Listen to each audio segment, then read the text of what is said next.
সকাল হতে না হতে শুরু হয়ে গেল বৃষ্টি। এদিকে বৃষ্টি তো আর কমার নাম নেই, কিন্তু বসে থাকলে তো আর হবে না। এদিকে চা টিফিন খেয়ে এদিকে রান্নাটাও বসিয়ে দিচ্ছি। তবে বৃষ্টির দিনে কি ভাবছি রান্না করবো সেই ভেবে ডিমটা সেদ্ধ বসিয়ে এদিকে ডিমের জন্য মশলাও করে নিচ্ছি। আজকে খাবো ডিম পেঁয়াজি। এদিকে আবার বর কালকে নিয়ে আসলো কতগুলো চাল কুমড়ের পাতা। চাল কুমড়ের পাতাগুলোও কিনে আনতে হয়েছে, এখানে নাকি 10 টাকার পাতা নিয়েছে।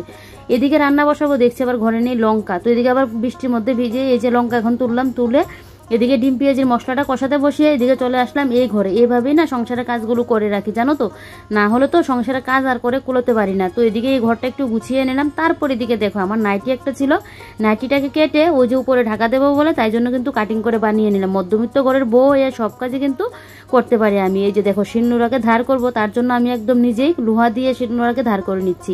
এদিকে আবার দেখছি কোটোর মধ্যে স্রাফ শেষ, স্রাফটা নিয়ে চলে গেলাম স্নানে। আজকে তবে খাওয়া কিন্তু এখনো জুটেনি কপালে।